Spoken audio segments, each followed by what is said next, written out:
Well, welcome everybody. Good morning. Actually, right at the cusp of good afternoon.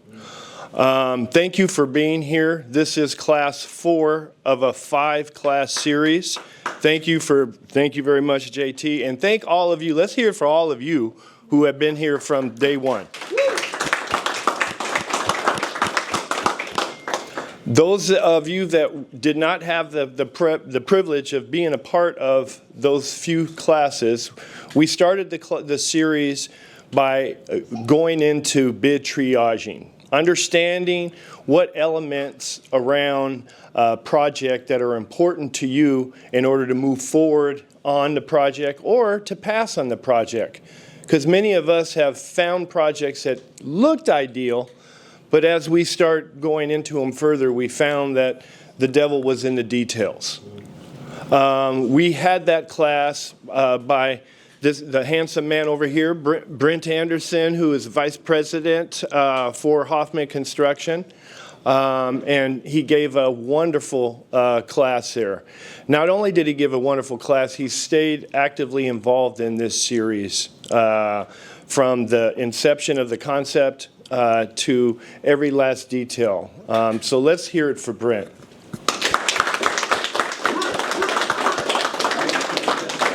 I'm going to use the mic and pass it to you in case you have a couple words to say. Just a quick thank you so much for coming in. I know you all are very, very busy, and time is very much appreciated to come here and join us. And the dialogue is fantastic, helps us improve. We love the engagement. We love engaging you all. So thanks for taking the time. Thanks for enjoying the food.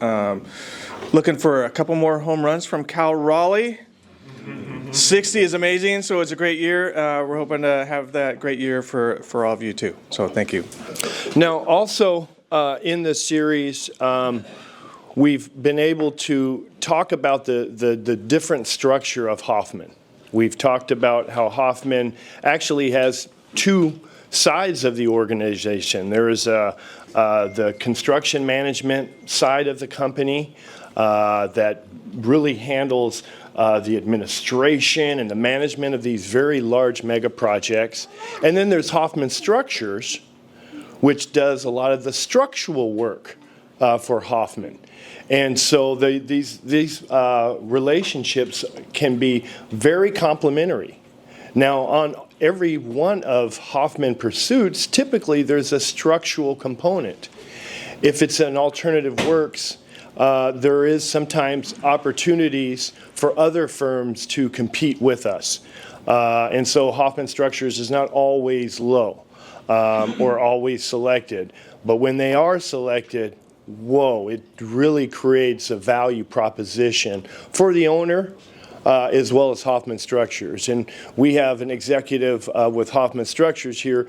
Ryan, would you like to say hello to everyone? So I'm Ryan Mayer, Hoffman Structures Project Manager. So I've been with Hoffman for 20 years, is 20 years this year.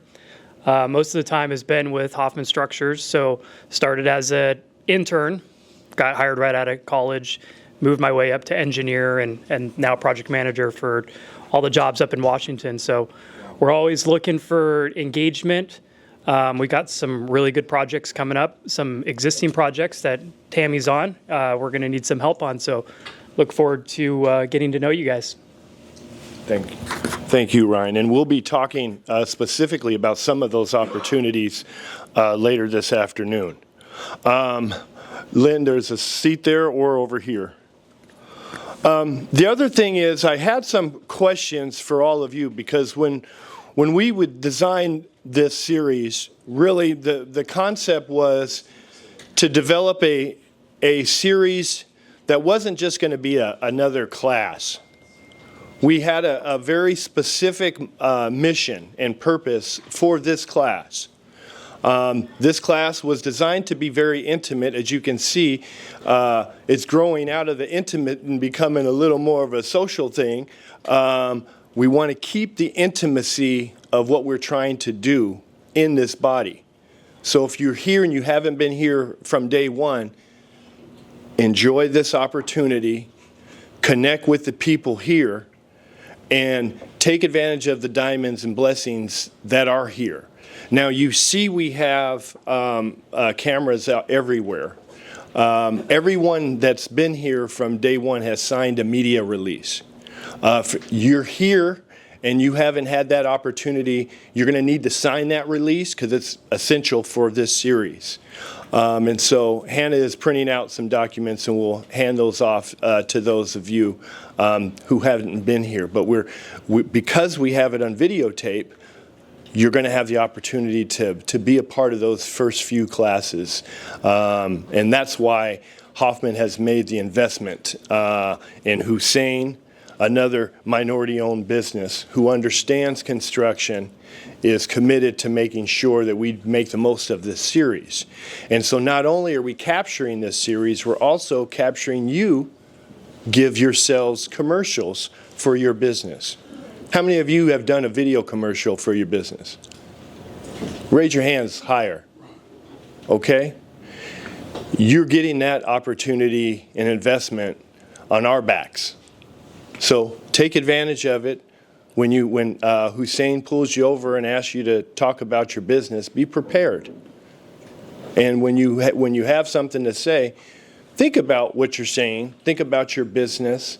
Think about this class and what it's designed to do. And what it's designed to do is to create connections between you and Hoffman's very talented team. I'm going to do a quick survey for all of you. How many of you are working currently on Hoffman projects? Raise your hand up high if you're working on a Hoffman project right now, okay? Raise your hand if you're currently looking at a Hoffman project or have been in contact with Hoffman okay. Wonderful. Wonderful. Wonderful. Now, here's one that I would really like to see more of as well. How many of you are looking at working with one another in your cohort?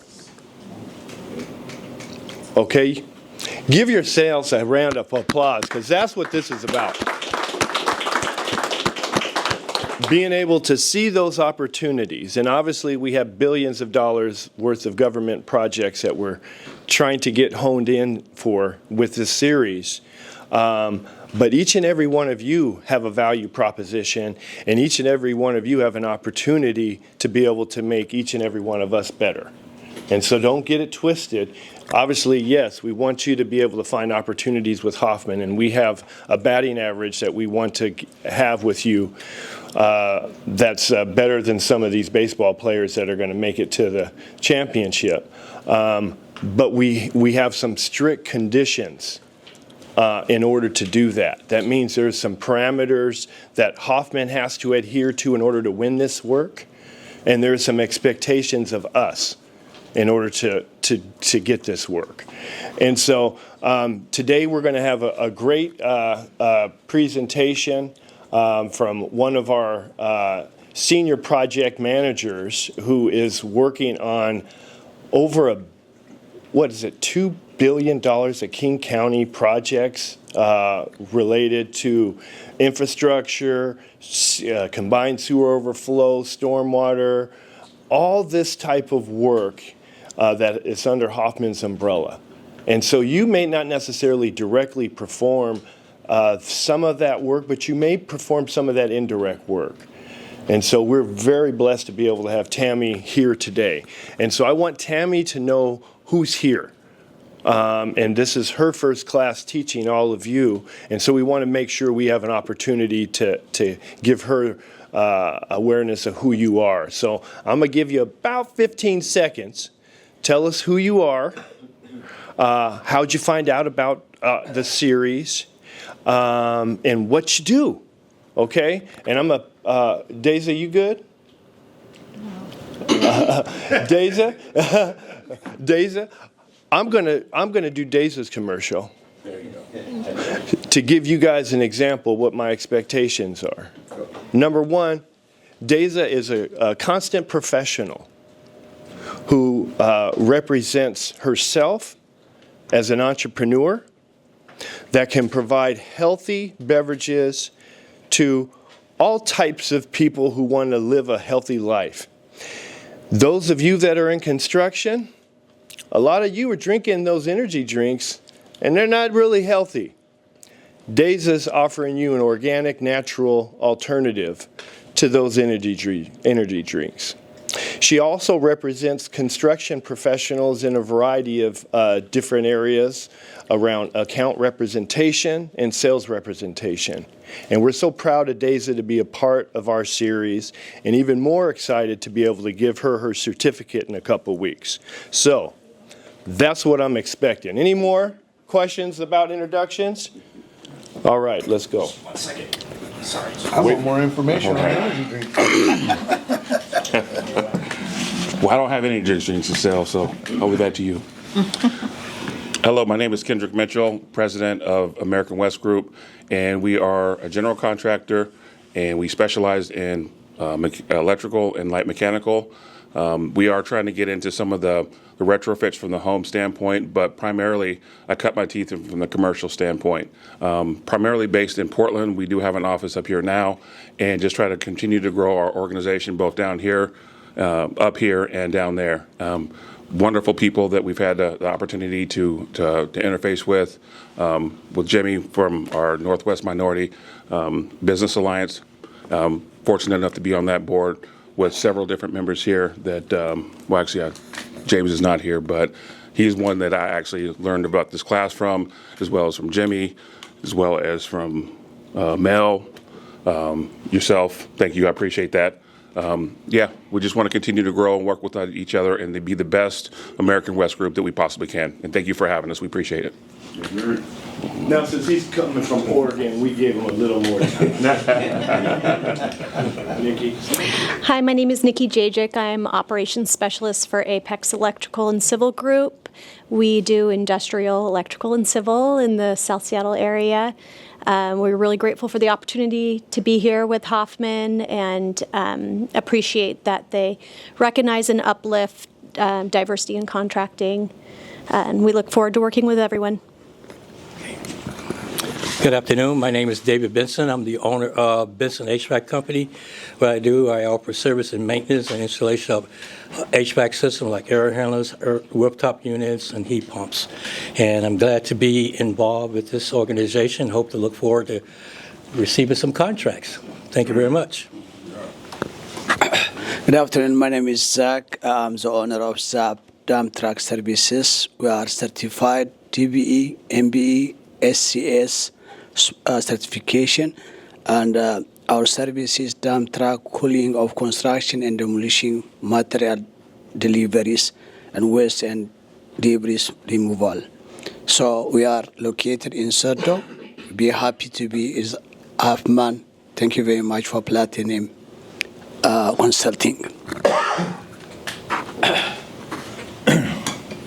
Hi, Ramon Abondo with Adept Mechanical, Project Manager. Representing Adept Mechanical, we've been in business for over 30 years in the mechanical construction side of things, specializing in multifamily homes. You'll see a lot of our projects in the South Seattle area, Rainier Valley community, Columbia City area. I think it's important to our ownership group that we represent ourselves amongst the community that we grew up in. So our families have grown up in that area, and so providing a safe place and safe homes for people is priority for us, and we're looking to diversify a little bit and see if we can extend those values into other areas. I didn't know it was doing commercial, but my name is Darcy Henderson, and I am the owner of Ultras. We do commercial cleaning. I'm a certified minority woman DBE business. We keep airports to offices to schools clean and safe environments, and we help our clients like Hoffman, soon to be, right, to help them to impress their clients. Good afternoon, everybody. I've already done a commercial, but my name is Jeff Gray, and my son and I run an organization called Lean Revisions, and we do lean construction management. And so everything that you guys are learning here, part of our role is to make sure you guys are capable, you have the skill set and the abilities to meet Hoffman and other clients' needs. So we look at how you operate your business, look at your skill set, your gaps, do some strategic planning for you guys, and upskill you to make sure you guys can land some of these contracts. So that's all part of lean construction management, because Hoffman does it internally, but you guys need to align yourself with their requirements and win those bids, and that's what we're all about. And I heard about this from Dan. Thank you, my friend. And hope everybody good luck. And next. I am Stefan Orlinski. I work for Diverse Contractors. I work with actually my father-in-law here, Pat Frombeck, and we do Division 10 supply and install as well as Division 8 supply and install. I learned about this course from Pat, and I'll let him take it away from here. Thank you. So I'm Pat, and I'm with Diverse Contractors, one of the owners, co-owners, and we've been doing this since 2018, and enjoy further education, because we always need education, and appreciate Hoffman putting this on with Dan helping and navigating everything and getting valuable information out to us, including meetings and like this with subcontractors, and just the ability to work together, hopefully on future projects, and just meet each other's needs. That's pretty light. My name is Giovanni Azayo with Origio Construction. We do both commercial, residential work. Been in the industry for about 20 years, a background in civil engineering, and just took the leap of faith here and got my 2 employees with me, so there's no way we can fail. Hello, my name is JT Jonathan Jones Thomas with FTE Environmental Consulting. I'm a wastewater water treatment plant commissioning consultant, and I'm glad to be in the room with all these brilliant, capable individuals. Thank you. Hello, my name is Jimmy Mata. I'm the owner of Aura Construction. We do work for the county, the state, at the airport. We do metal studs, drywall, acoustical ceilings, doors, and hardware. We're a certified minority business. And I heard this from the man himself, Dan Seidel. So appreciate it, Dan. It's been an enjoyable class. And not only has I been able to get to know Hoffman, I've known him for a while, but a little bit a lot closer. And then got some great other partners that will be able to work in the construction industry. Thank you. I'm Ron West. My company is RW West Consultants. I've been in the construction industry for over 40 years. My company does building inspections and consulting. Also, to help companies understand AI, how to utilize AI, how to cut things that would typically take hours or days down to minutes. And that's my focus, is to help people understand and how to use what is here today and what is going to change our world as we know it.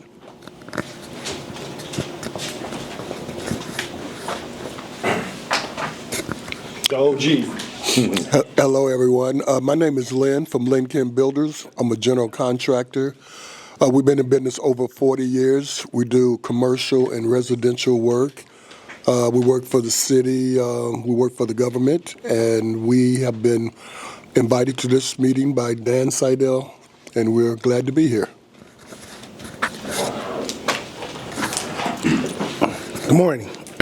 My name is Chris Parker, and I'm the owner of Liveman Plumbing, and I'm here and invited by Jarrell Thomas. My business consists of landscaping and sprinklers. We do roofing. We do everything that you don't want to do. When you at work, you call us, and we do it pretty damn quick. PDQ, remember us. Right on, I like that. Hello, my name is Nick Pringle. I'm a project engineer at Johansson Mechanical. We do Division 23 and some Division 22 with Hawk Mechanical. We can do commercial, residential, and industrial HVAC. And I learned about this class from Mike Driscoll, one of our foremen. He told me about Dan here, and I'm happy to be here. I'm also from Johansson Mechanical. My name's Tanner Holm. Project engineer of 3 years for subcontractor for HVAC and specialty metals department, and I'm excited to learn more from this class and meet all of you guys. All right. My name is Jarrell Jones. I'm CEO of Grind Time Services. We grind so you can shine. I'm a general contractor. We do light demolition, we do fencing, we do decking, etc. So our work speaks for itself. So if you guys want to hit this QR code, I have a lot of different projects we actually videotaped online so you can see what we do. All these poets, I love it. Hey, good, perfect timing, Chris. And by the way, Johansson Mechanical and Benson have a mentor-protege relationship. David Benson actually works with Keith Johansson, second-generation owner of Johansson Mechanical, about a $30 million dry-side mechanical operation. So the hope is that these folks will be able to develop some multi-million-dollar two-comma opportunities between each other. And last but not least, my cousin from Mississippi. Christopher Hughes with Hughes Group. We've been in business right now for about 23 years. Been in construction for about 7. We do landscape construction, post-construction clean, traffic control, and also asphalt and seal coating and striping. All right, thank you. Now that little beep is a warning, and it's the last warning. Everyone, make sure you on vibrate, you on silence. All right, so this is the agenda. We're going to be going over pre-work, prior to mobilization, site mob, project planning, performance matters. Going to give us a little opportunity for Q&A, some key points, upcoming opportunities, next class, and so forth. I'll remind you of these pretty faces that work for Hoffman. These faces should become memories or memorized to you. You've already signed it, I think, Ron. But these are important people that have been a part of this. Just go ahead and keep that. Don't pass that down, please. Just keep it down here. These are important people that have volunteered themselves to help be a part of your capacity building journey. And so it's really important that these names and faces become part of your memory banks. And you want to reach out to them and express your gratitude, but also identify your strengths. Some of you are really polished with your identifying what you do. Some of you need a little more help, but that's okay. Hoffman and our team are willing to be able to work with you to refine that message and making sure that we align you with the right opportunities. Again, this is you. This is our 225 cohort. Again, you should memorize that. Now, I told you about Hoffman from the very beginning, and I've told you about how important the infrastructure series was to me and to Hoffman. But why it's so important is this lady right here. This lady has visibility over these humongous opportunities within King County. This is a very unique opportunity to be able to have one individual that you can talk to and learn more about these great opportunities. Tammy has been with Hoffman for a number of years, and her having the responsibility on King County underneath this project executive who's about to push her in the shot. But again, please take advantage of this class today around setting up your project for success. So let's welcome Tammy, please.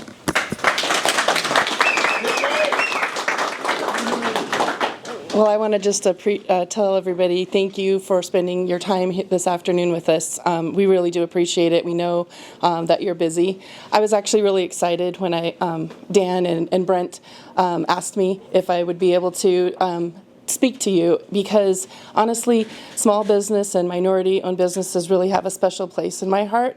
My husband has a small business. We started in 2007, and he's a residential landscaper up in Snohomish County. So He's really, really good at landscaping. Like probably most of you, you're actually experts in your field. You know what you're doing. Likely you have had lots of experience doing all of the different types of work that you do. And then you thought, you know what? Why am I working for this guy? I want to go start my own business, right? That was my husband's journey. And it was really hard because he knows what he's doing in the field. He's very creative. I'm not creative at all. I'm like the nerd that loves to understand spreadsheets and numbers. And so we work well together as a team because he's really good at doing the work and making sure it's done safely and has great quality and great design. And I'm good at helping him make sure that he's got the paperwork covered. And so that's why I'm excited to be here today and actually to be a project manager for Hoffman, because when I get to work with small businesses specifically and MWBE businesses, I get to be the coach that helps you figure out, how do you deal with all this paperwork? I mean, I've heard so many small businesses say, man, I would love to try to get to be a part of the bigger projects, but what overwhelms you is the mass amount of paperwork that it takes to handle a government contract or even a bigger private contract. And so that's what I'm here to talk about today is, you heard about how to bid contracts. Is it even something you want to get into? And then you talked, I believe, about what's a contract look like? What do we want you guys to be paying attention to when you're looking at our contracts? And so today we're starting out with, okay, you won the contract. Whew, that was your first hurdle. Now what, right? Now comes the kind of the puckering and the realization like, oh Lord, now I got to get to it. And it can be really, really overwhelming. Not only do you have to make sure that you're prepared for the project, but you also need to start looking at, do you have subtiers, right?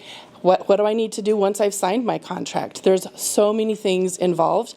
And that's what's fun about my job is we get to put our arms around you and be like, come on, let's go figure this out. Let's have some of these pre-mobilization meetings and planning. And so I've got some bullets up here of things that over the past years, it's been 32 years I've been in construction, so I'm a little old, but I've been with Hoffman for 15 of those years. Weirdly enough, Ryan Mayer here was my intern at one of those projects. So I started with Hoffman in 1993, and then I was struggling myself to try to help my husband start his business, and I worked with him for 12 years, and then I quit, and I went to work for construction manager because I was not good at managing home life and work life and another small business on the side.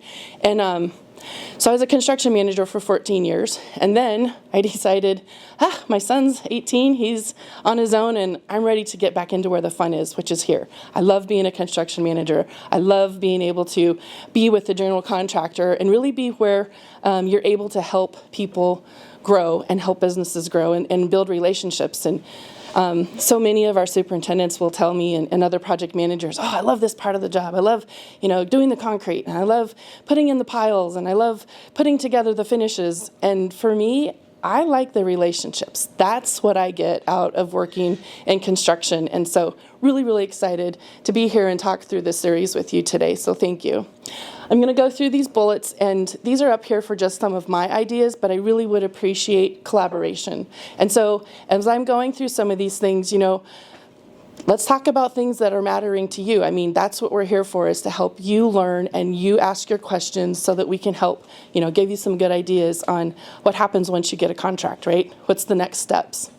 Some of the things that I'm talking about, I am currently on a Big King County project. It's down at the West Point Treatment Plant, right off the tip of Discovery Point Park. Super fun. We just finished a contract there. Started in 2021. It was an emergency power building that we built, and we got substantially complete in 2024 of November. And then we started GCCM services. So we've got quite a bit of work out there. We started last year, and it goes to 2031. We have 11 different projects that we're going to complete for the county under that, and a lot of opportunity for a lot of the businesses that I heard in here. So after the meeting, I would love to get cards from you guys. If Dan doesn't already, I'm sure you have their contacts, but would love to connect with you. Ryan and I are going to be working on bringing in some small businesses for some of the upcoming scopes. So pretty excited to hear about the different variety of talent that we have in the room, so thank you. So what happens when you get a contract? There's things that I just want to point out. when you start, the first thing you should do is reach out to your project manager. Like, who is the Hoffman project manager and what's the next steps, right? Because there's a lot depending on who you're working for. For the county, they have what is called a CWA, that's a Community Workforce Agreement. Other owners have project labor agreements, PLAs, right? They're the same thing, they're called different terms, but it's basically an agreement with the owner and the unions and the people that sign up for the contracts, Hoffman would be one, to say, we agree to follow these rules. And they are different sometimes and specific to the project. So it's really good to understand what are the requirements of this specific project, CWA, and what do I have to do to get started? For King County, the current CWA on my project is you have to fill out a bunch of paperwork and you have to go to some union meetings, and that's basically where you claim, here's the work that I'm planning on doing, and the union wants to make sure that you're pulling your workforce from the proper unions, and if they don't agree, they'll have an opportunity to say, hey, I want to claim that work and let's talk about rates, and that's great. That's to make sure that everyone is paid fairly. Brent, go. Can I ask, is there anyone who has not been through a PLA or CWA process or project? Is it something that, does it make you nervous to go through that, or? Oh, thank you. Yes. Yeah. Would you be concerned about doing a project with the PLA or CWA? I think there is someone here who has some insight on the PLA and the CWA that could probably lend some perspective. Jimmy, would you mind? You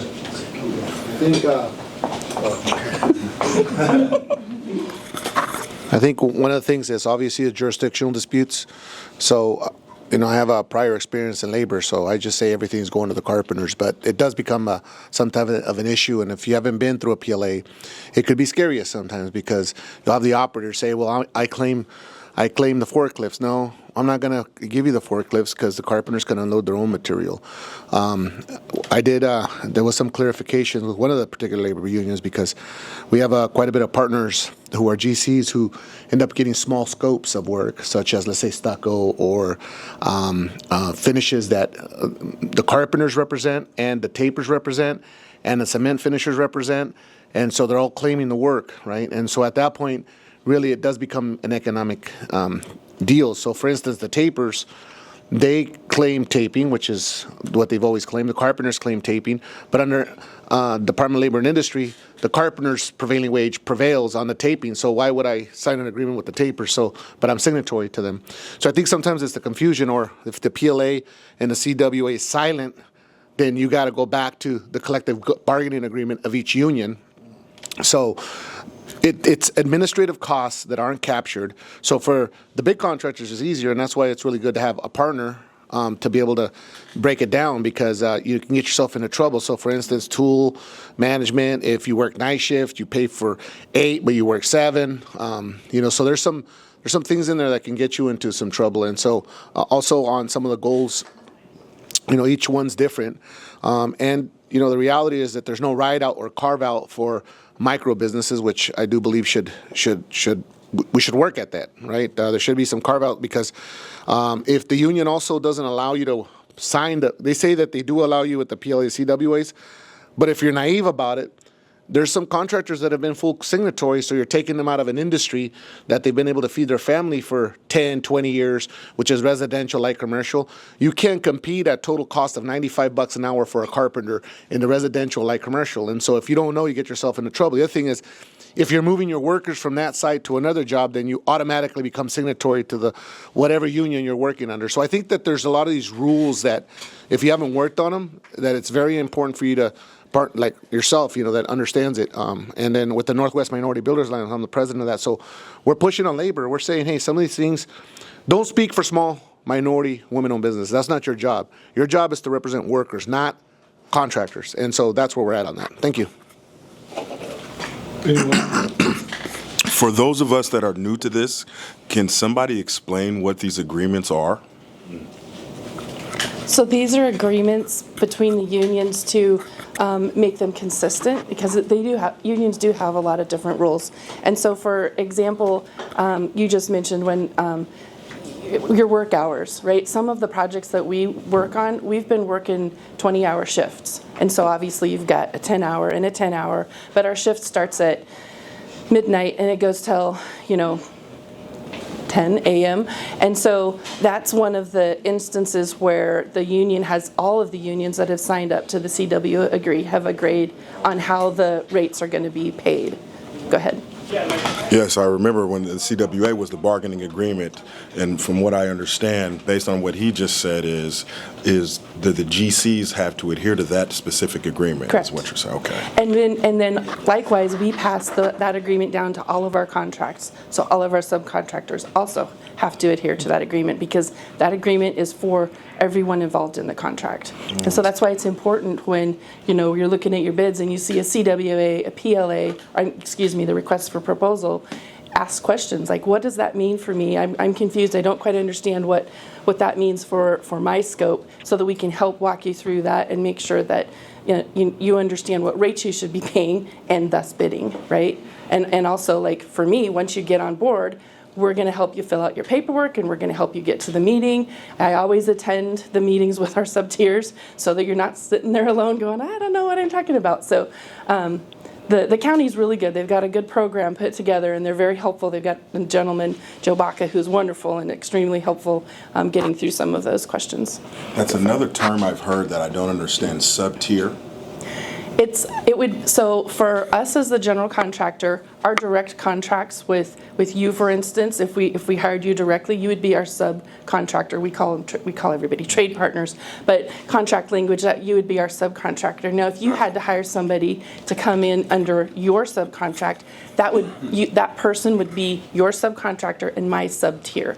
It's the level down from, I don't have a contract directly with your subcontractor, I have a contract directly with you. Yeah, and you'll hear that term first, second, third, tier, depending on where they're at. In your line of work, it's going to be a sub-consultant. Or, so another thing, just to make sure that we understand, I don't want to spend too much time on the CWA or the PLA, but understand if there's a project that has one of these on there, that there could be some displacement of some of your workers. Meaning you may have had an idea that Joe, Bill, and Pablo were going to be on this project, and then you find out that, wait a minute, for every one that you want to put on the project, you have to grab one of theirs, meaning someone out of the hall if you're not already signatory.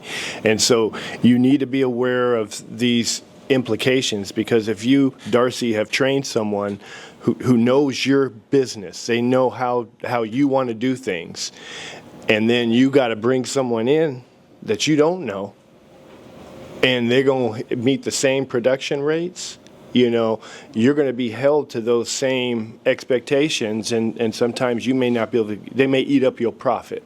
And so you want to make sure that you have a relationship with whichever trade you're involved in and see what kind of information and insights you can get on those candidates that are going to come on your project, because each one that goes on that project represents you. And so you want them to have the best chance of success. Sorry. Oh, please. Just on, and we got Mel over there. just on trust fund liability, making sure that, because you're going to have to pay some money to the trust fund, so knowing how to fill those out. And then the other one being also trust fund liability, and then the other one knowing that within a year, you have the possibility of being audited of what you've paid on your hourly wage, your benefits, your health care, and your apprenticeship contributions. This seriously needs to be its own class, because there's so much that you all need to understand about PLAs. But there's also some good things about them. When you see that PLA on a project, reach out and ask, okay? If you got my number and contact, reach out and talk to me, because there's things that we like to do. For instance, when you got to substitute your workforce and you got to bring in someone from the union, there's a cost, okay? there's a cost for that. And if you don't know what that cost is and understand that, and how to make sure that when you're submitting that bid to a Hoffman, a Skanska, JE Dunn, how to say, here's my cost to do the work, here's my supplemental cost for this workforce, right? There's ways to call that out so we can start finding ways of comparing apples to apples, or at least having conversations with jurisdictions that are a little bit more open. There's all kind of other things that we need to understand on these PLAs as well. Besides the workforce participation, what are the training requirements for those people? But there's also a benefit to actually doing this if people can show you how to use that in your favor for the apprentices, right? So there is things to pay attention to. But when you start walking into these and you start seeing, here's my cost, here's my fringe benefits for that person, also what are your rates? What are your insurance? What are your costs that you're adding on top of that? There's a whole world in PLAs. So because we don't have a time to do just that, if you run across something you're chasing with us, please pick up and just reach out and ask.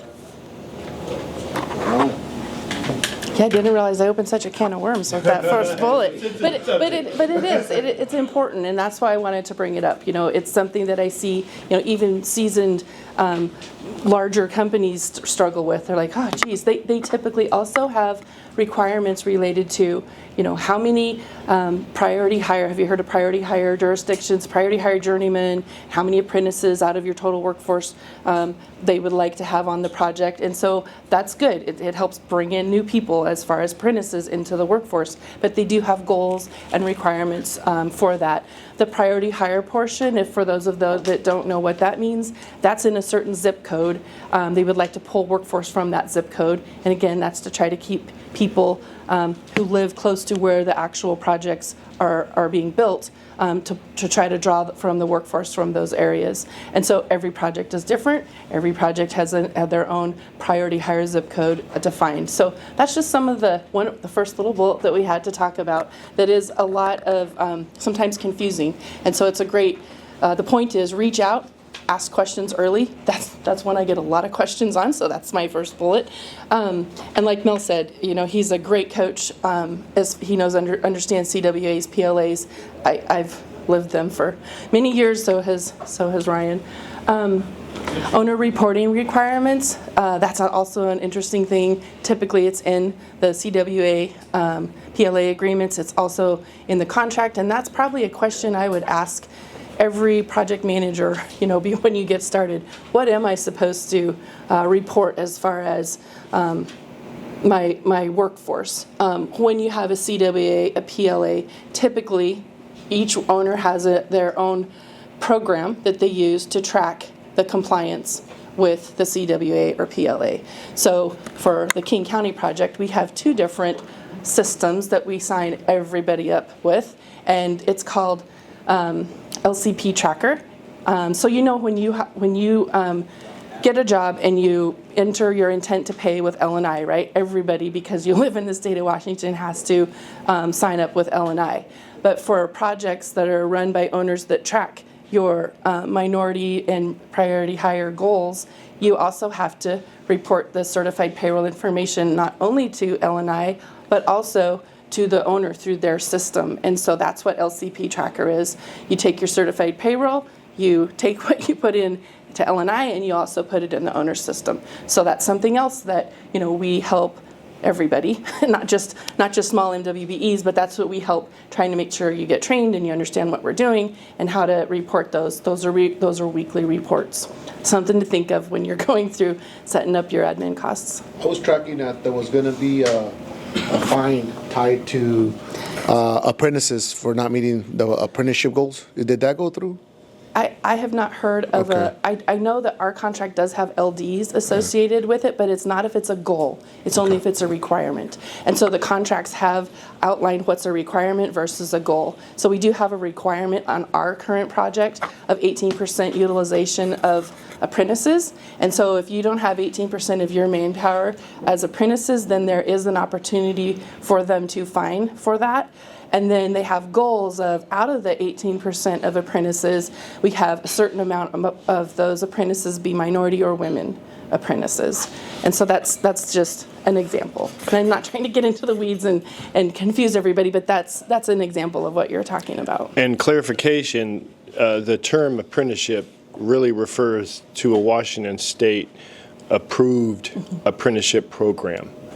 And you may have what you call apprentices, but if you are not signatory for a union, or you don't have a relationship with one of those accredited non-union training organizations, those apprenticeship hours that you thought you were getting are going to be journeyman hours or journey person hours. And so there is a tremendous financial impact there.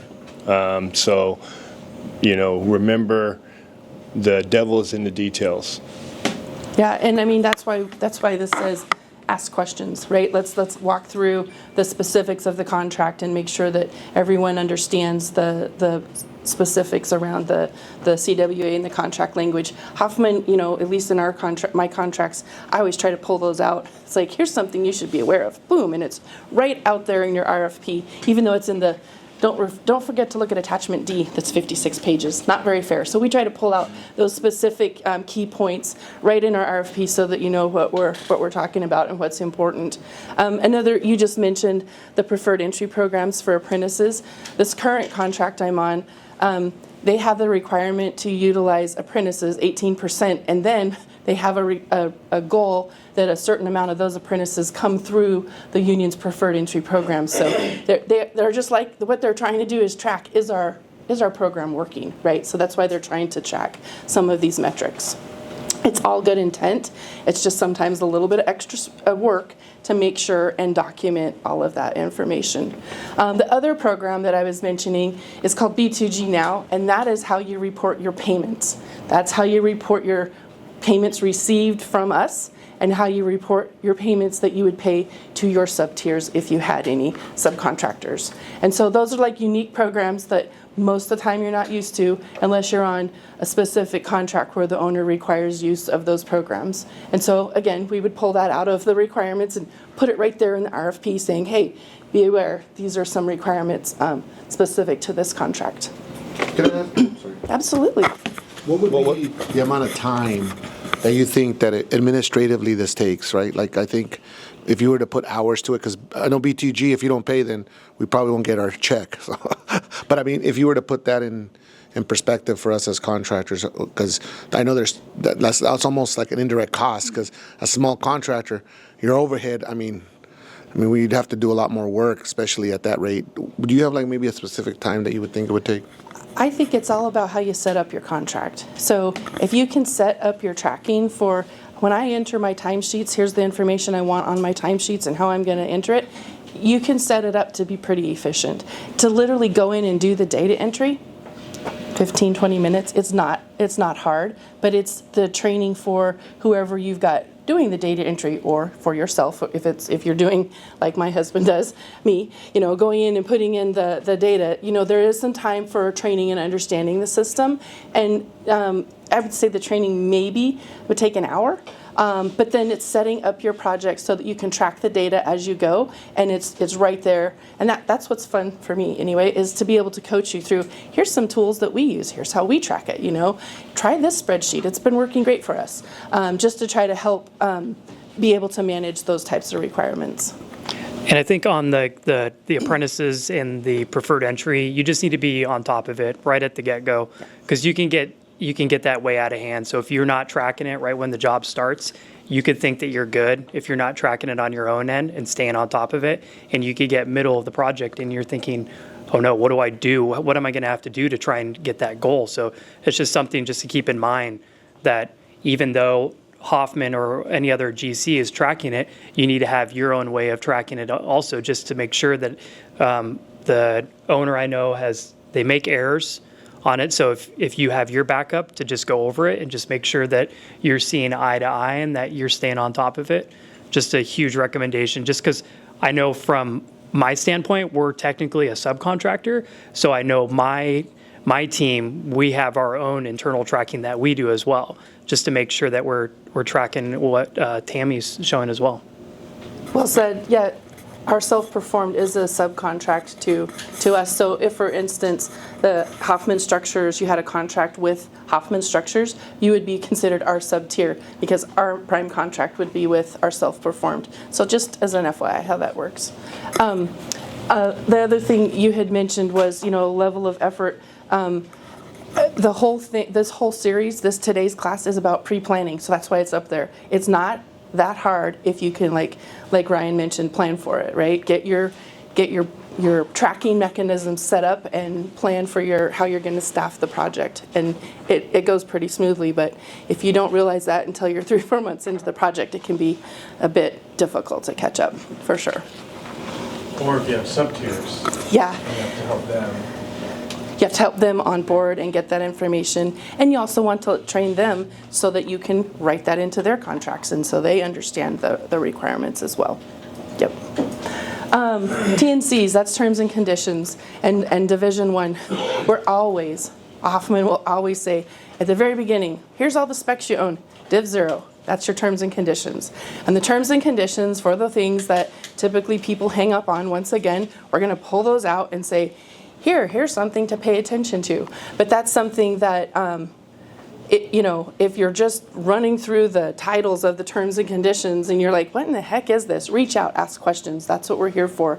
We don't want anybody to be excited to get the job and then stumble and fail. So there's a lot of work that goes into when you get the contract planning. Highly suggest set up a meeting with your project manager just so that you can go through questions that you have and then, ask them, what's important to you? What's important to this project? What do I need to make sure that I'm set up for? I noted to include these in your sub-tier. So for those of you that would plan on typically writing a contract to somebody, you want to make sure and include the documents that we put in your contract in their contract, because that's the worst when you realize, oh geez, I have to give this deliverable to Hoffman, but I didn't put it in my contract with in my subcontract, so now I have to do that work for them. It's just really time consuming. So that's a good little tidbit. Don't forget to include whatever requirements in your contract into your subcontractors' contracts as well.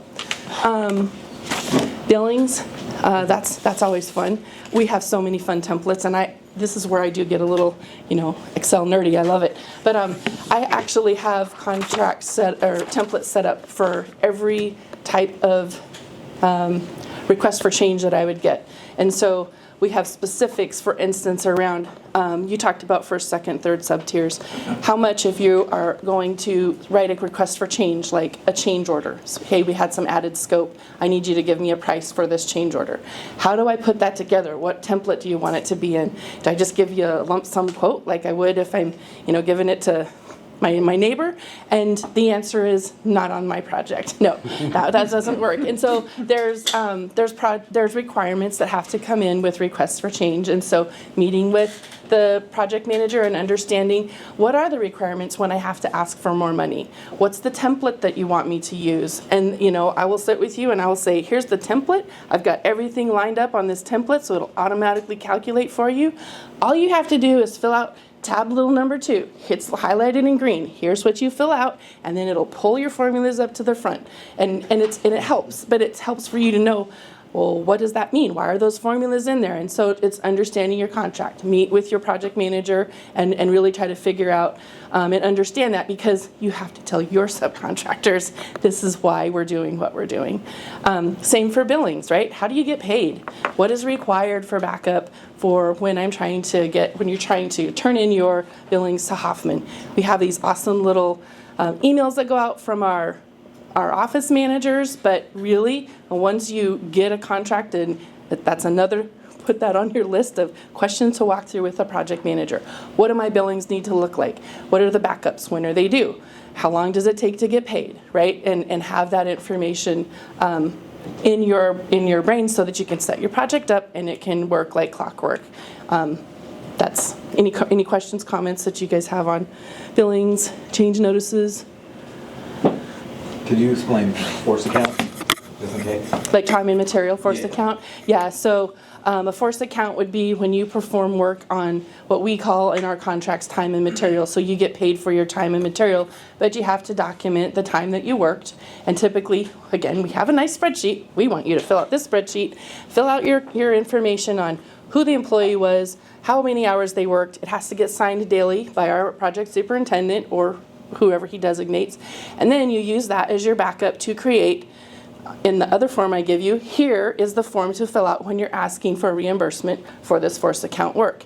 And if you used material, you would give them an invoice that you utilized to perform the work for the material, and then you would add up the hours it took to perform the work. And so here's my total cost for last week. It's for these 5 days. It has all my tickets that are signed for the people that worked, and here's all the material that I had to procure for the work. And then that is another change notice and a forced account that you would utilize to, that's how you would request funds for that. Again, great idea to ask your project manager, how often, how long do I go before I get paid? I mean, sometimes, Brian knows this, we had one force account that literally it took us all summer to get the change notice done. And what I did not do well, and now I do it from here on out, and we learned the hard way through poor Brian, was, hey, that doesn't work for us to work for 3 months and then ask for the bill. So 5 months later, I finally get paid, right?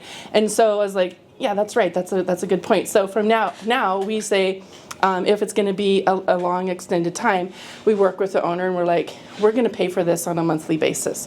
So I'm going to break this 3-month force account scope into monthly payments so that we can keep the cash flowing, right? Because truthfully, as a project manager, my job is to make sure you're making money. Because if you're not making money, we're not making money, and we get that. And so those are great conversations. That's what you want to be talking to us about and making sure we're setting you up for success.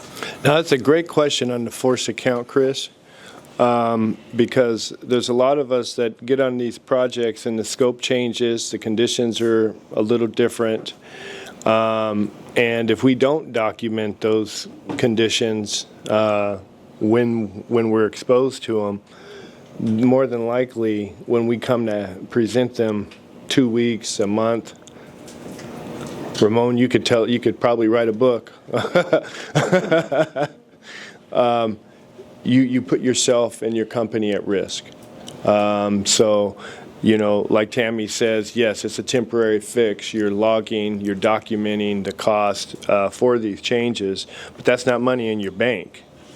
That's just acknowledgement that this is costing X. And so be aware of that. Stay in great communications with the project manager because no one has an unlimited line of credit. And we want to reduce those predatory loans trying to pay for a job that should be funded by the government, not us. Sorry. So I think also on the request for changes, you just need to make sure you understand when your project manager needs them. So if there's a requirement for 10 days, you need to make sure that you're staying on top of it. I know I've struggled with that as a subcontractor to Hoffman on some of the jobs where I'm trying to get backup from my rebar sub or from another sub that I'm working with. And so you can ask for extensions, but you need to make sure that you're communicating that with the project manager for the GC, because they have a contract requirement too that they're supposed to abide by. So we just need to make sure that we're staying on top of it. I know personally I can do a better job at that. Just keeping an open line of communication with that Hoffman project manager or even any other general contractor project manager. Yeah, thank you. Well said. And I think that's really what I want to get through everybody today is the biggest thing you can do is communicate. It makes a huge difference. We're ready to go to the next slide. Is communicate, right? Communicate concerns you have, questions you have, delays you may have as far as getting pricing in. It's like, hey, this is why I can't get it back to you in 5 days. Here's why. Because then that gives us the power to turn around and contractually ask for a request for extension in time. But if I don't do that per the contract, I don't get it, right? I don't get awarded another 10 days to work for it or 15 days. So it's communication. It's good, hey, this is what I've got going on. I need some help. And that's what we're here to do, is to make sure that all of our subcontractors are successful, because like I said, that helps us have a good job. We use Clearstory, so if anybody hasn't used Clearstory, because that really keeps us on, it pays for itself, I think 3 times. Have any of you heard of that technology, Clearstory, for change orders? You have your forms fill it out, it gives an acknowledgement right away to the project manager, superintendent? Yeah, we have one of our sub-tiers. So one of our sub-tiers is using that, and it's so much easier because it just goes right to my inbox. I'm like, okay, what's this? Look at it. If I have questions, I get a hold of them.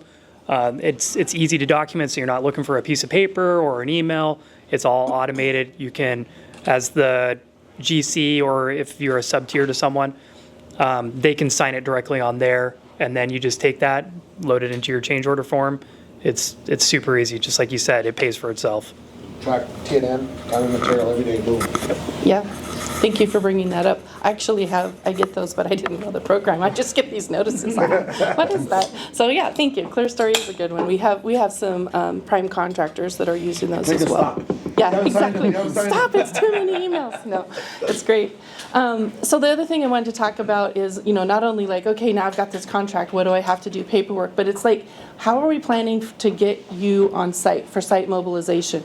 And that's a big deal. You're going to get to meet the superintendents about these discussions, but they're fun discussions because you really have to think about, we're going to tell you, here's our plan. For example, here's the area we're planning on allowing you to either bring your work truck on site and or park or not park. We don't have any staging on this project, or we do have staging, and here's where it is. And that's really a lot of planning that obviously you need to put in on the projects to make sure that you've got enough materials ready to come on site, and or you're not ordering so many that you have to store them, right, before they can come on site. So every project is different. Obviously you want to look at site conditions. We're in an awesome place where we did terrible cell phone service. So that's something that we're down at the bottom of the hill, down at Discovery Point, and when I get to the last quarter of a mile, I don't get cell phone service anymore until I get to my site, actually on site. So, do you have to use radios? How are we going to communicate with one another? Because in some areas you might not have cell phone service. In some areas you may be working in mud. In others you may be working right downtown in the middle of a busy, streets all around you, and you just look at every site specifically and try to figure out how you're going to plan for your work, because it always costs money. How am I going to mitigate whatever the specific site conditions are? Crew ratios, we kind of just touched on that earlier, as far as how many apprentices am I planning on bringing on? Am I able to pull people from the priority hire zip code areas, making sure that you've got a good crew ratio and points, and then just-in-time delivery. Now, I want to talk about this one, and this is one that sometimes you don't think about. If you got a tight site, and this image right here is, it's a little crude, but I know of a mechanical team, Adept and Johansson, that are working on a very tight site. In fact, they had to deliver some equipment just a couple weeks ago, and a very short window of time.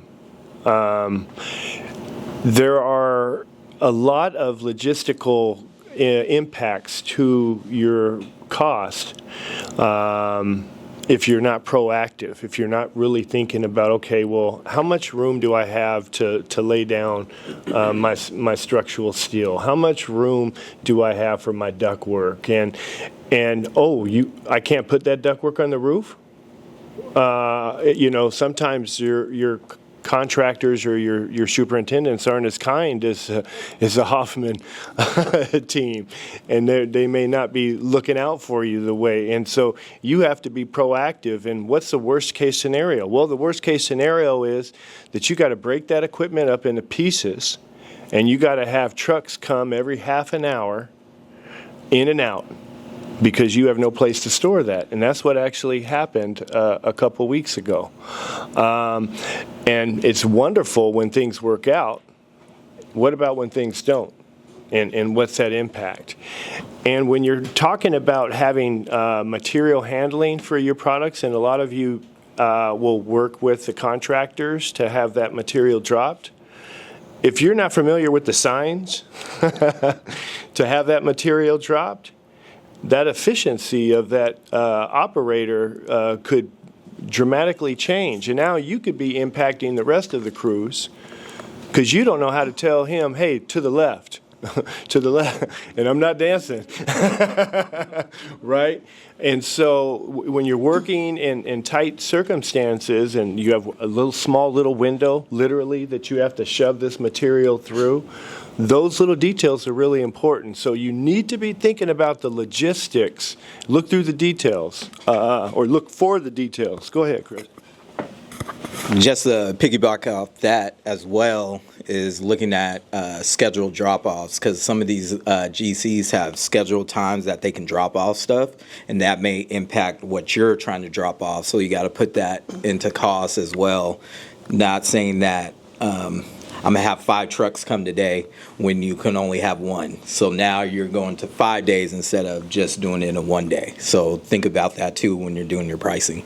That's a really good point. And the other thing is, do I need to have my own forklift or crane, or can I use the general contractor's forklift and crane? You know, those are all things to be looking at early when you're looking at the bid. But it's also like, what am I bringing out? How big is it? And you were talking about, do I know the signals? It's like, yeah, do you have somebody that's certified, or are you able to utilize, you know, the general contractors? Also, long lead time of items, like from our lighting package coming out. If you have it supposed to be on the site at a certain point in time, you're expecting it then, but what if there's a delay, or what if it comes earlier? Then what's your plan in terms of making it work for your crew, you and your crew? Great point. Yeah, do I have to plan for potential storage, right? Yeah. Yeah, when you're talking with a general contractor too, we like to mitigate risk. So don't feel like the burden is all yours. If you have a way to mitigate the risk, let's say an air handler or something like that, that's a big deal to a project site. And you're like, I don't want to order this and have it be too early, because then you have to pay for it, because maybe the GC or the owner won't allow you to bill for it till it's on site. But if you talk to them about managing the risk of being there early, right, they communicate, like, listen, I can order this a month ahead of time. We can have it. Can I either deliver it? Can you pay me for it? That will go a long way.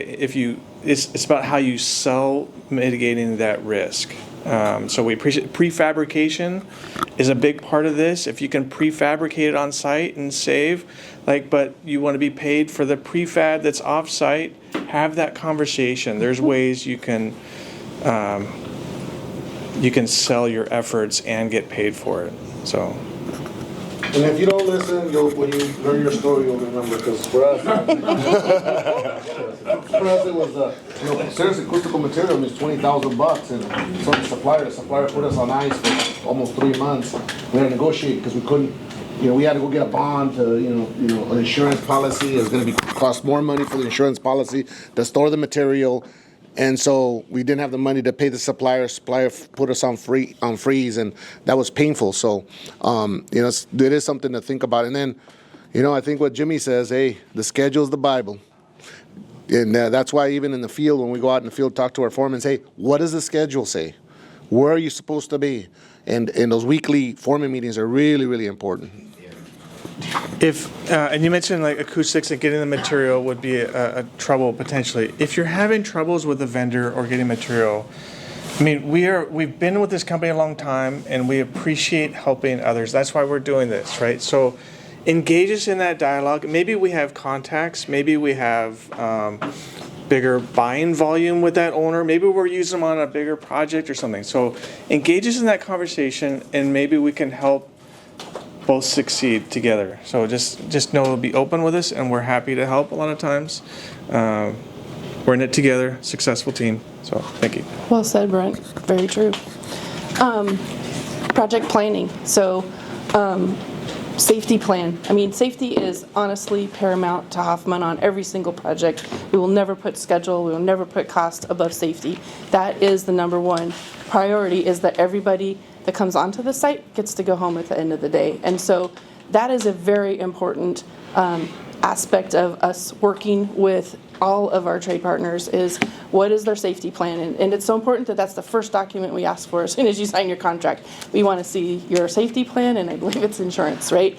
And so you're going to work with the project manager, the project superintendent, a lot on, here's my safety plan, here's how I'm planning on performing my work safely. But that's something, as a project manager, I want you to be thinking about before you sign the contract, when you're doing the bid. It's like, how do I need to do this project safely, right? Am I up on 18 feet up in the air, should I really be using a ladder or should I maybe be bidding a lift, right? What's the specifics to the work that I'm going to be performing and how am I going to guarantee that I can do that safely? And so that's just something that I want to bring up.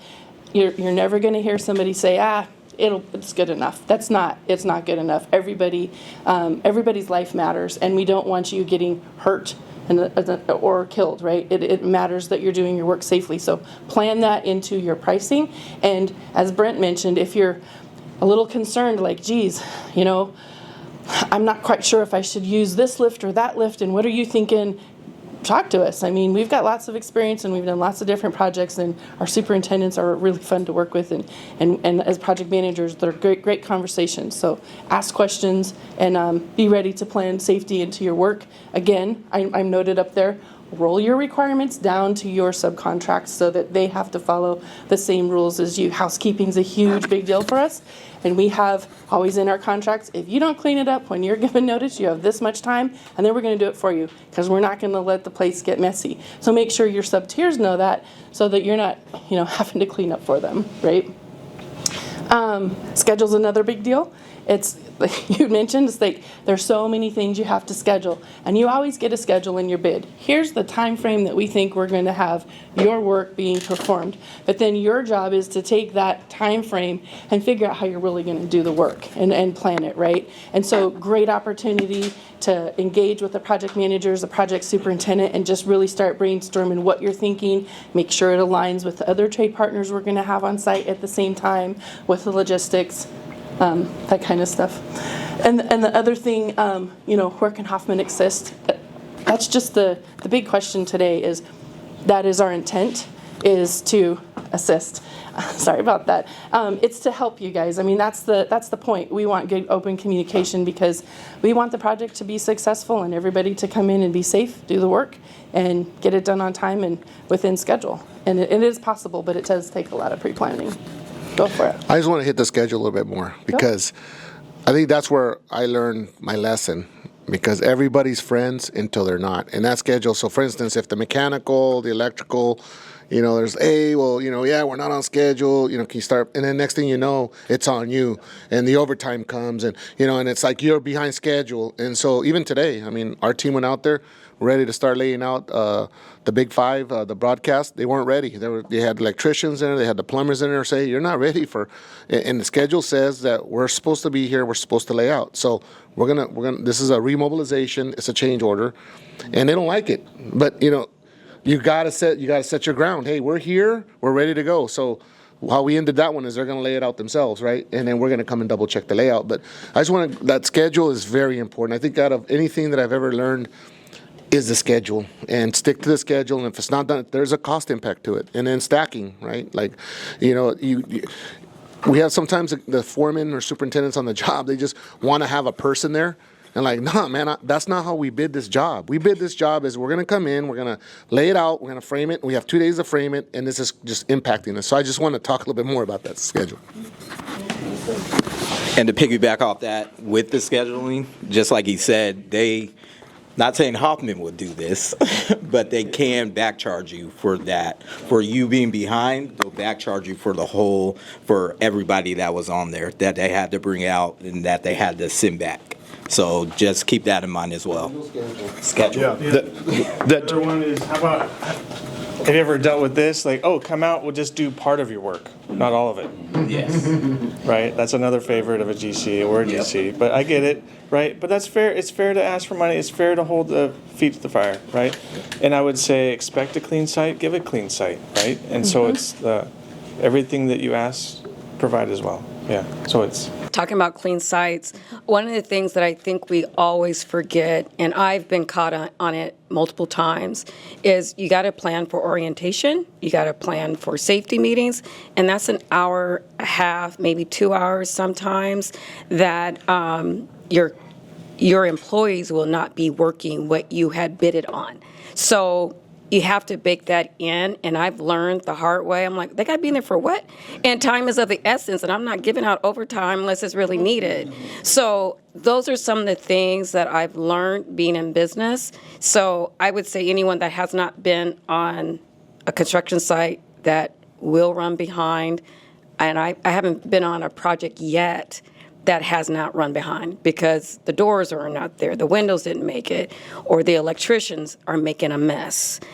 So we just got to figure that out and make sure that you bake that in to any of your bids. I don't want to talk too much about lean, but everything you guys are talking about are all your challenges daily. And this is what lean operations management is all about, uncovering these things and building them out of your systems so you don't have these overruns, you don't have these cost of poor quality. All of these things you need to build out and also work as a team together from end to end. And that's operational excellence. So I'm not going to stand on my soapbox here, Dan, but. We're talking about clean. We're talking about inefficiency. The experts on solving that problem and solving that problem. Like Jimmy was saying, the schedule is key. So when we sign a contract with you guys and 2 months down the road, I'm going to have my top guy come in there with his helper. I got 2 days to do it, 2 days to get out. And then you guys are not ready. And so now my key guy is not going to be available for that job. That was the only way I was going to make money was with him. I don't have anybody else that can produce at that level. When you guys are not ready and it's not you guys' fault, are you guys an advocate for us going to the customer and talk about the impact that maybe either we don't even want to do the job now because you guys wasn't ready, or the cost impact? How are you guys receiving that from somebody who is adamant about you guys being on time with your schedule?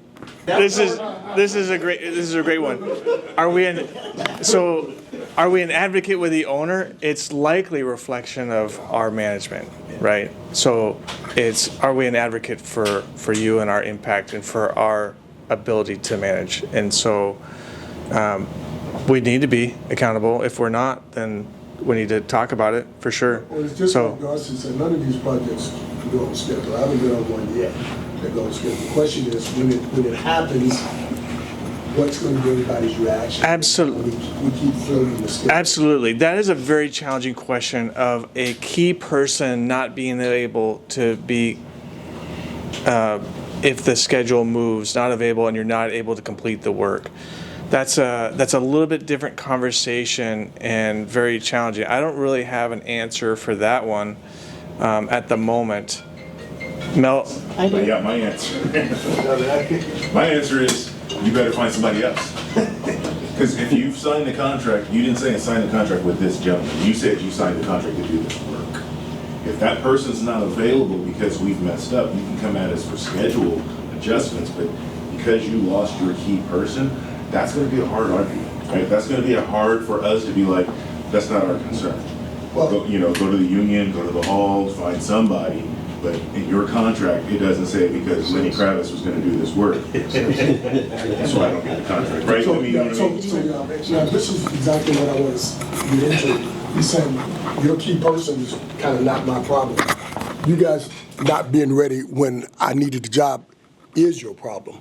So now that you guys are not ready for me, can I back out of the contract because you guys are not ready for me? If you've identified in your contract to us that this is your key person, and no, it's not. It got nothing to do with key person. Then you're not going to get it. No, it's not. Has nothing to do with a key person. It has the fact that we said we're going to do it in October, the week when we're through. So you can go back for schedule change, but we're not going to give you something because of that key person. If I'm just saying, that's kind of where drop I'm just the key from what I've person seen. part about it. Just the fact that you're not ready, and I don't have a. Then you can go for schedule. Okay, and you can go for you affected my schedule. I got to be out there now. What, in 2 weeks, or I got to be out there in 3 weeks? You can hit us for that schedule impact. Okay. That's going to be probably the best that you can get. Correct me if I'm wrong, but that's pretty much where you're going to sit. That's where it's going to start, right? And then where we would love. I mean that's the typical process. But if it is that important, and this is a key person that is not successful without that time frame, we should be talking about it before we execute the contract. Yeah, and I would think in the case that hypothetical scenario, I would think that during the contracting time that it would be communicated, what personnel was needed, what availability you had, to be able to make this happen, and to be able to negotiate from there when you run into something. Hey, we agreed on this. Like Mel said, hey, If this was a requirement or this was needed in order for us to perform, then there should be some language that really sets up those parameters. And obviously, when you're just talking about contracts, when folks, aren't ready for you, that's a clear out that you have. We are trying to develop relationships with solving problems, not making problems and running away. Not to say that what we're describing is, but we would be wanting to figure out, okay, well, when is he going to be available? Is he available in the evenings? Is he available, or she available on the weekends? Is there something? Can I fly him over from Vegas, because I know she has a wedding to go to, but can she come back before they go on their honeymoon? We can solve that problem. Let's not ruin the. You're going to have clarity, right? If it's specialty work, then that's a different conversation. Yeah. Right? Yeah, because we've run across that. There's one crane in the world that'll do this, right? There's one person that does the pneumatic tubing, right, that travels around the world. So it does happen. So, but usually those are things we're knowledgeable about, and so, but your particular skill of your employee to you is something we're not knowledgeable about, and that's where the conversation will help us beforehand. Well, yeah, for us, like for acoustical sealing, we have a couple of acoustical sealing people, and there was a job at the airport that was pushed out, and the people that I thought I was going to use couldn't pass a drug test, couldn't pass a background, and so I had to go down there with Hoffman and say, hey, look, the individual I had here, he's on vacation, he's not going to be back for a week, and so we were able to arrange it. And there was another incident, the same thing as, no, we got to have this done. At that point, then you got to figure out who's it going to be? Is it going to be Jimmy Jr. or am I going to put another job? So, but I have not seen somewhere where they're not workable. Yeah. And really quickly, I wanted to get back to what Darcy had mentioned about those indirect costs. We're not talking about the port in this specific example, but when we talk about background checks and badging and all that stuff, again, trying to plan something ahead of time, be aware of those administrative impacts and costs, because you're going to be losing money every time you send one of your employees to go over there and get badged. And so you want to make sure that you've incorporated those costs into your budget and so forth. And I would say that it's probably important for subs to put language in your contract pertaining to what happens when you do show up and they're not ready for you. Because I've managed subs in the past before. I'm working on a contractor side. And the thing I hate most is the miscommunication, how they have subs come out and the area is not ready for them. So I'm a fair person. I like to help my subs out when I manage them. I think it's unfair, but it really helps if you cover yourself in your agreements. Keep in mind that how we are procuring it with you. So if you're one of one, right, then maybe you want to include things that you think are going to happen that you anticipate. But if you're bidding this one of three, you can't bid for the unknowns. I would say the administration of the drug testing and the orientation, those are knowns. You need to include those in both prices. But if you're in a bid environment against other people, you can't bid inefficiencies for, oh, you're not ready for me, right? Because then you will not get the job, likely. But if you're one of one, if this contract is, hey, we're asking you to perform this work, then we appreciate that dialogue of having the contingencies of like, listen, what if it's not ready? I might have this cost or this need. So I have run into the same thing that he mentioned, and I think it would probably be a good idea for us to be able to talk to the prime contractor, because we go off of time and the time that we have to pay for our employees to be there, and we have to pay them a minimum of 2 hours, because the majority of them are going to be union workers. So we do need to figure out how are we compensated, because that's time that's lost.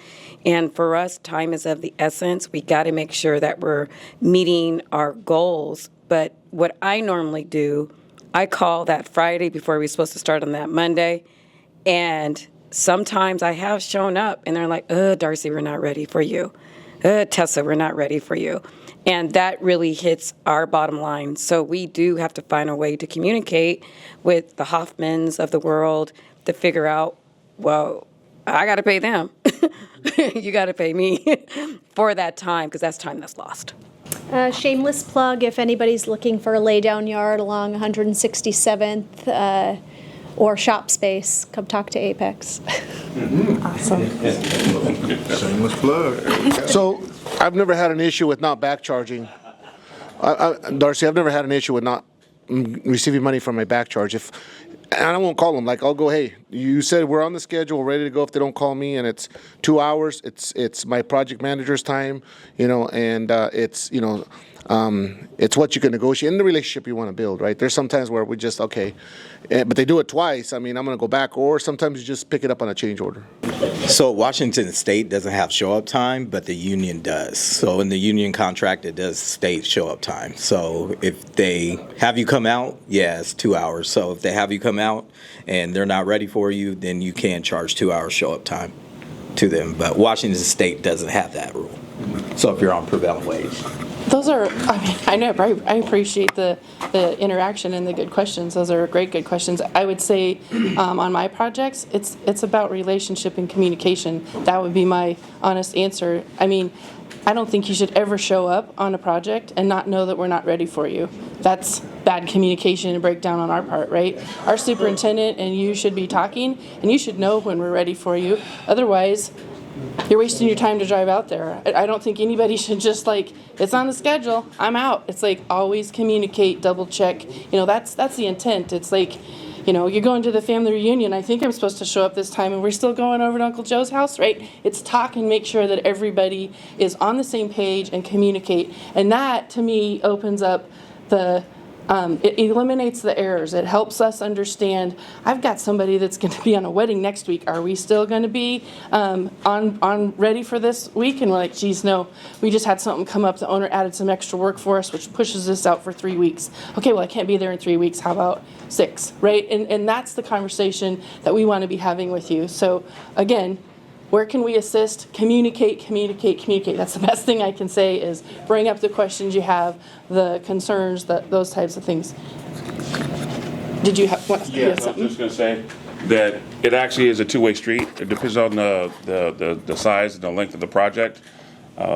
Sometimes it may be on the general contractor side. Sometimes it may be on the sub side. A lot of times it's kind of squared up at the end, just depending upon the side of the contract. So it's not always just one side. So yeah, thank you. that may be a way to mitigate that. Yeah. The other thing I just wanted to say back on site conditions, what's really cool and unique about our project right now at King County is understanding the site conditions, because we were talking about site logistics, right? Where are we going to put a crane? Where's my forklift going to be? We're on an active treatment plant. That's something that a lot of people are like, wait, what does that even mean, right? And so some of our scopes involve getting down in the tunnels, which his team just had to do, 2 years of it, getting down in the tunnels where the poop flows, in all honesty. It's dirty, nasty water. And you suit up. We actually made a cute little minion, because that's what they ended up looking like. They had full masks, they were fully suited, and you went into, the team went into this dirty water, had to put in a cofferdam to hold back the water and replace some gates. And it's really actually complicated, dirty work, and it was a confined space, so you had special training for that, right? You had and you had to do it during off hours when the water flow was the lowest. So you started work at midnight and you had to be out by 4:30 in the morning. And so understanding the site conditions that you're going to be working in is imperative on every project. And we don't have all of it's not that nasty, but there are portions of it. And so, don't just think about where am I going to be laying down my material and if I get a crane. Really think through, where am I working? What are my requirements for where I'm working? Am I painting in an area that might be confined space, so now I have to wear some special apparatus? We did just have some painting in some existing tanks, and yes, they did have to wear special gear to get into those tanks. And so just understanding your scope is a big deal. And I just want to say that because we did have a small business that bid some work for scaffolding, and we thought we were clear until he came out to do the safety plan. And he comes out and he looks at it and he's like, wait, you want me to go down into that tank 60 feet down and put in scaffolding. Yikes, the hatch is like a quarter of the size of this table. I don't want to go down there. There's no way my guys will do that. And we're like, we thought we were clear, but obviously we weren't. And so really understanding your scope. A site walk you mentioned, great idea. Make sure you're doing site walks when we offer those so that you understand what we're trying to get you to do. Going to the site walks are key, but even just going to the site yourself and just looking at the lay of the land, that's key too. Doing that, we do that all the time. So if we're about to start a contract, I'll go there a week before, look out everywhere, see if there's any obstacles that may occur or anything like that, and then just communicating with the GC and letting them know that, hey, I didn't see this on the bid package, but this is here. Is there anything that we can do? Yeah. So I think understanding, like Tammy said, just if there's any site conditions, work environments that you have to know, if there's specialty tools or equipment. So example on Tammy's job, so we negotiated the work. There was a class 1 div 1 space, so that means there's specific requirements that require specific tools. And those tools, no joke, are 5 times, if not 10 times, the amount of just normal tools. So it was a real eye-opener for us where we started looking into it, and it's like, well, I need to have 3 of those. Those things cost $5,000 each. Am I accounting for this? So you just need to make sure that you fully understand your work area, and if there are special requirements, that you get those captured before you get your contract. So just ask those questions. That's a great point. I mean, you couldn't even take a cell phone down there because they could not have a spark. And so you had to get special tools that we were literally chipping out concrete that doesn't create a spark. And how do you, couldn't use, they were super, super expensive. But yeah, it's like understand your site conditions, not only where am I going to be putting my material and parking my trucks is a huge, big deal. Site walks are important, 100%. Performance matters. This, I think, is my last slide because I think this really matters. We're talking about pre-planning, and I really am 100% on board with if you can plan your work, you're going to be successful. Plan your work, work your plan. It's a common saying, and I love it, and it's true. Because truthfully, how you perform on your job makes your employees want to come back and work with you. It keeps them safe. It makes you making money, keeps you making money, and it helps build relationships that we want to work with you again. And Dan, you started it. There's billions of dollars of work out there with King County on this project. There's some more projects coming up. I know Mel and I are looking at RFP for some more. There's a ton of work with the county, and also some of our other owners that we're always looking at and chasing. And performance matters. How are you performing on safety? How are you performing on schedule? Are you making money, right? And that matters. And so we just want to make sure, again, communication is the key. If you've got issues, bring them to us. We want to help you try to mitigate those. Like Brent had said, we want to help mitigate risk just as much as you do. You had a question? I was going to say one very great efficient way of planning that we normally do is pool planning. I think it's very, very efficient. We talked about going to the job site, looking at the site conditions, and then having a sit down with all the key people in the room and put together a nice pool plan. And you have experience, logistics, technical all in one room, then you can really make a dream come true. Well said. And we do pool planning on all of our projects. Our superintendents do that a lot. And then we have, after you get your master schedules put together, we have daily updates. And that's a requirement. You have to be at these, we call them whiteboard meetings because we draw all over it and put our stickies up there and make sure everybody knows who's on first and who's on second, and make sure we're all coordinated. Go ahead, Ryan. So you bring up a really good point. So if you ever do get invited to a schedule session, just make sure you have the right people, So if you need your foreman, your project manager, whoever it needs to be, make sure you have the right people there, just because Hoffman, any other GC, is taking the time to put together the schedule, and we just want to make sure that we get your scope identified correctly and what durations you need. And really, we're relying on you as the experts to provide that, and then we'll put it all together. That's a really good point. That's one of the most frustrating things that can happen is you send somebody that, oh, they just started and just go represent, just go sit there and hear what they have to say. And we're like, man, we're looking to you to tell us how you want to perform your work, right? So we really do ask that you bring the right people to those meetings so that we're all successful and we can have a really good open communication and collaboration. Anything you got on performance matters? Any questions? And truthfully, it's like, I'm here to also get feedback, like, how can we help you? What can we be putting together that is helpful when you're starting on our projects? Because I've got my fancy little spreadsheets that I love, but, is that helpful? Like, what else is helpful?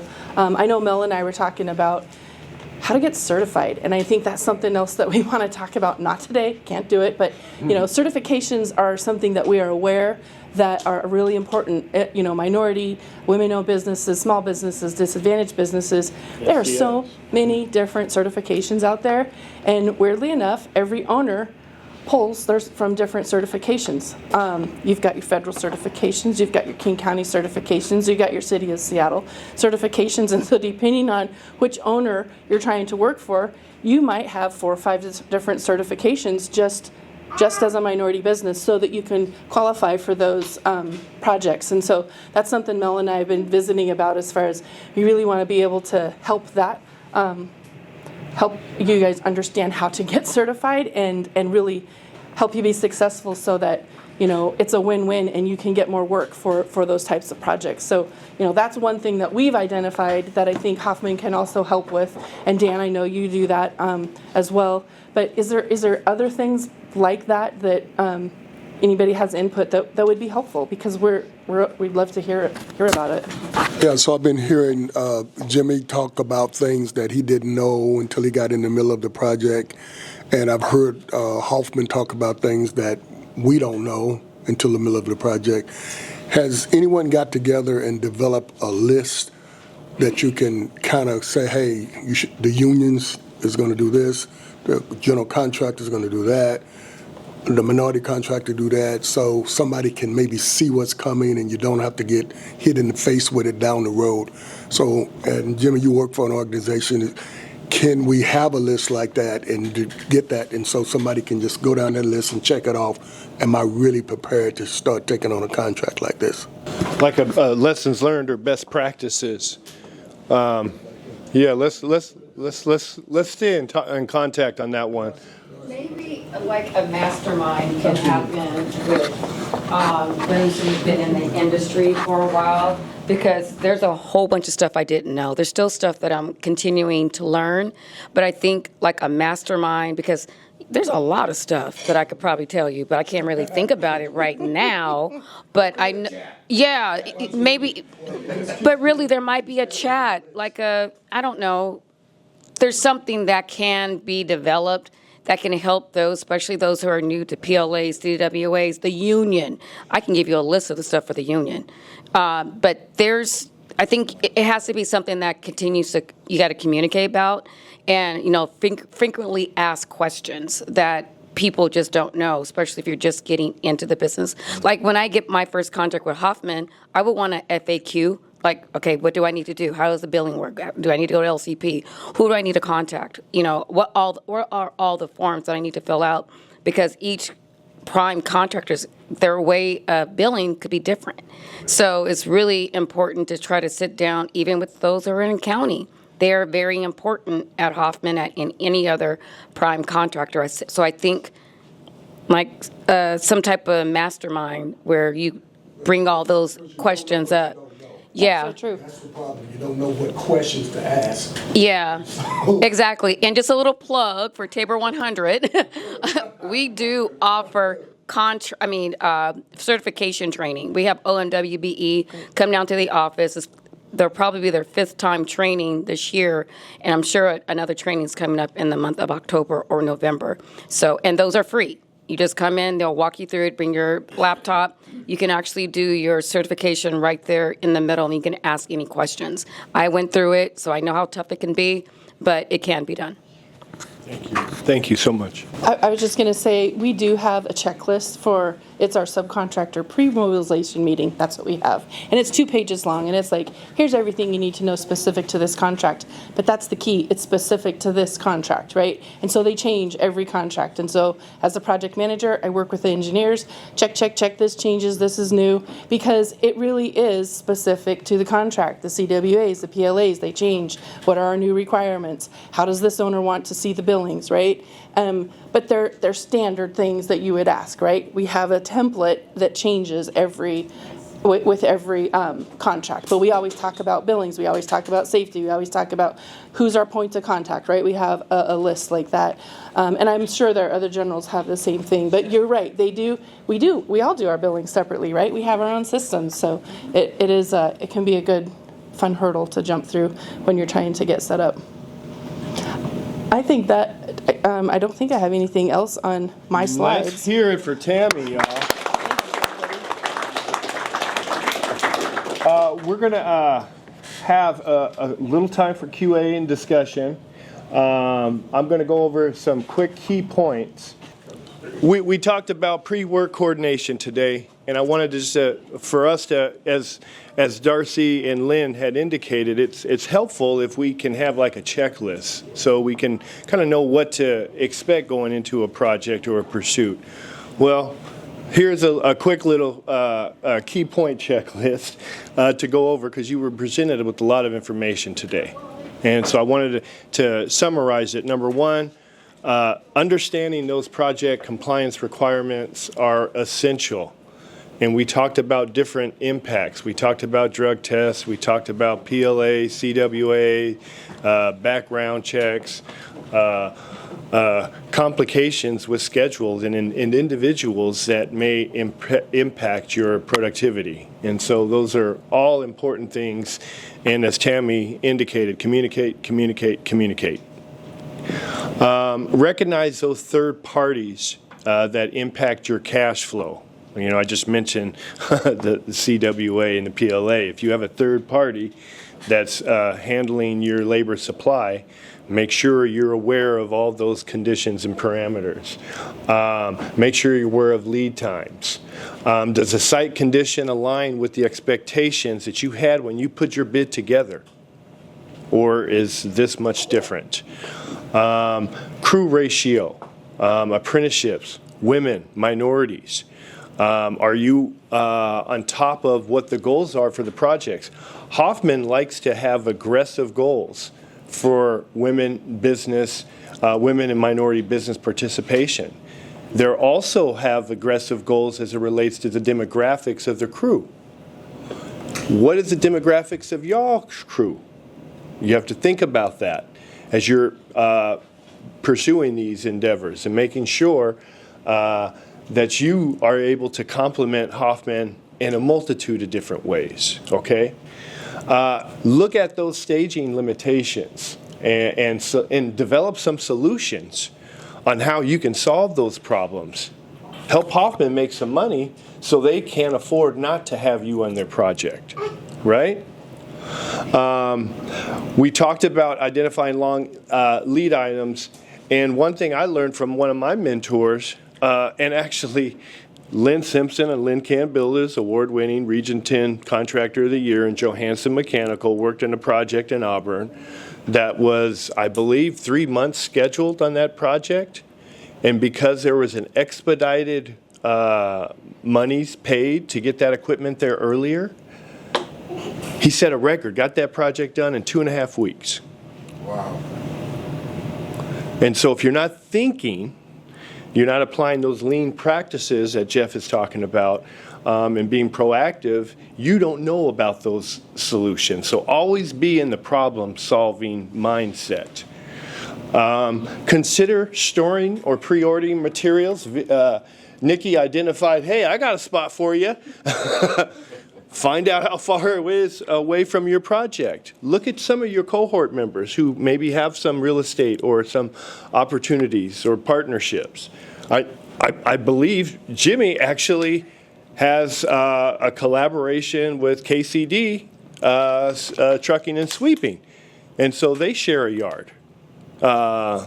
thanks to the vision of Jimmy and his leadership and in his community.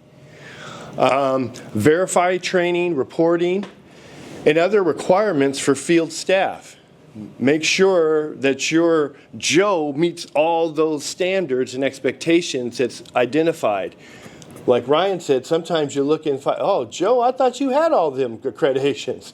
I'm going to have to send you to class. And so make sure you have that bit of understanding. And if there's any equipment or material needs, make sure you understand what those procurement requirements are, how long it's going to take, and how much it's going to cost. Communications, we talked about reporting and documenting stuff. It's really important. We talked about the forced accounts. Daily observation reports are a very good, useful tool. Making sure you're getting signatures from the contractor or who your first tier is if you're working in a second tier environment. And make sure you're doing that before you're performing work outside of your scope. And if you have some sequencing and safety concerns, let's address those right away. When Ryan says, when we're working on the scheduling, bring those scheduling experts there and make sure that you present all those alternatives and options. Well, I'm here with Tammy, who led a wonderful class on pre-work coordination.